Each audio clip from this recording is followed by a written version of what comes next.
Joining me now is Texas Congressman Pete Sessions. Congressman, thank you for joining the Pulse this evening. What do you make of President Trump's trip to Saudi Arabia, and what do you feel like it means for our country?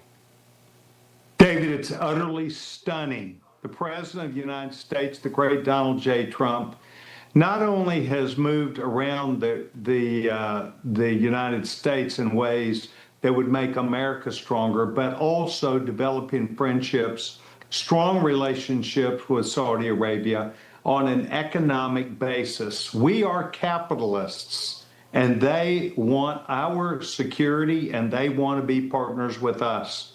And this is the kind of relationship where we very correctly battle back against the forces that do not like the United States. Yes, I'm talking about Russia, China, the Iranians.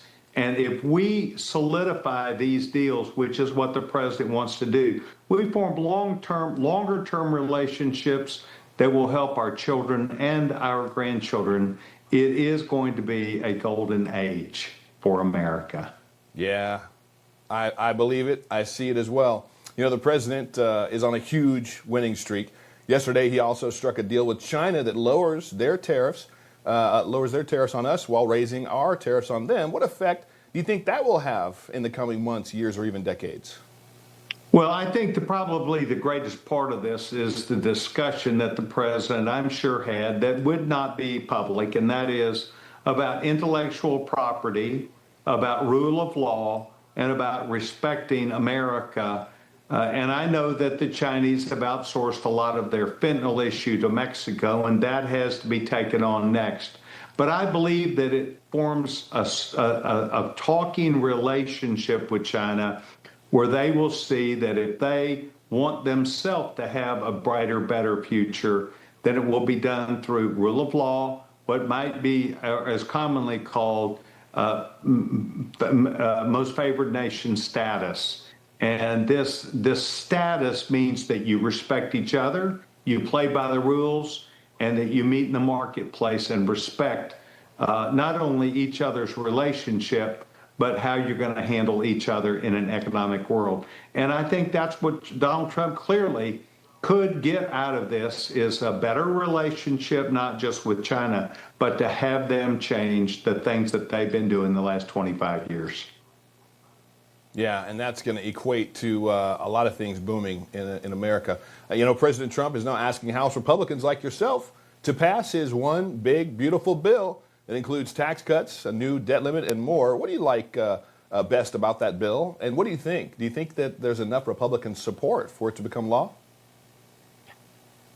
There are a lot of things that any one member could say that they would do differently. But when you add up the equation of what this does, what it gives to not only Republicans, but to the Senate, it avoids the complications related to 60 votes that would be required if not using the reconciliation. The 60 vote rule that's in the Senate, if we can avoid that, it means we do not have to pay off someone and pay a signing bonus to the Democrats. That has always been a painful price. That's how we got into problems before. So if Republicans in the House and the Senate see the larger issue, the value proposition that we can make not only our taxes done without having to cater to the liberals, then we will see that business gets what it wants. The American people have long-term employment, and more importantly, the American people that elected Donald Trump will know that they elected a party that can, despite some differences, can work together with Donald Trump's leadership. I'm proud of what we're going to do, and I think we're going to get there. Yeah, that's what we hope. That's what we hope. That's what we want. Let me ask you this: you're in Congress. You deal with a lot of the individuals in Congress that we see and hear clips from, and you know, from the AOCs to Jasmine Crockett's to Spartacus, you know, Cory Booker. Are they really behind closed doors? Are they really just as absolutely insane as it seems like they are on social media, or is it a different side of them? Yeah, make no mistake about it, that they represent a group of people that want to be the Democratic Party of the future. And I remember back with George McGovern in 1972, I remember those since then that have wandered out on the edges of their party to gain attention. It's perfectly fine with me that these people, AOC, Ms. Crockett, Cory Booker, but I think the vaster part of that party, though they can vote with them many times, do not see where this is in the best interest of their party. They see themselves as wanting to be a part of making this country stronger and better too. We need them to be a part of an answer, to work together, to be seen, not only that we can work together, but that we can end the hostility of trying to be competitive against each other. So I will tell you, go AOC, go Crockett. We're all for you because you represent the Bernie Sanders wing of the party, and it will make our sales pitch to the American people not only sound normal and regular, it will yield us victory. We can get more done when we have economics, when we have capitalism winning, and when we have Republicans that have a common denominator of winning. And that's what we're after. Yeah, I mean, it makes sense to me as well. Let them keep going. Let them keep talking. Keep giving them media attention because they make their whole party look pretty horrible. And the fact that no other centrist Democrats seem to stand up and say anything is also insane to me. What do you think of the Democrats that went to the ICE detention center to try to block illegal aliens, many of them MS-13 gang members and other gang members, from getting in there? How do they become the champions of illegal aliens? That seems like their party now. Well, as you and I both know, the Democrats are trying to find their equilibrium with a new candidate who will lead the party.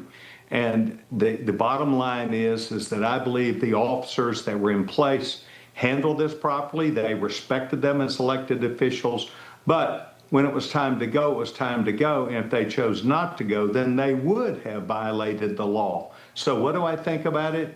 I think that these people went there for the reason of getting into a confrontation. They probably wanted to be arrested, as many of them hold that as a badge of honor. Well, the badge of honor is seen by, I'm sure, the vast majority of Americans as a problem when that's what you do to get attention. Now, let's remember, Chuck Schumer, trying to do the right thing, was completely outed by his party.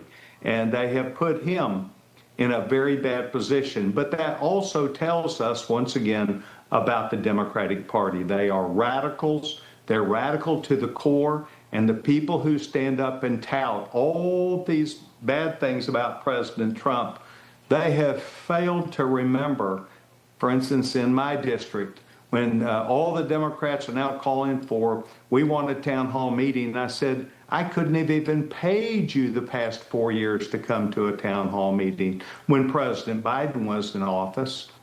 But all of a sudden, that's all you want now.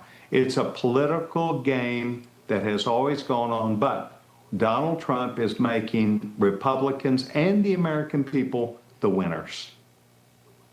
Yeah, he's making us all proud. Absolutely. Congressman Pete Sessions, sir, thank you so much for joining the Pulse this evening. You betcha. Appreciate you.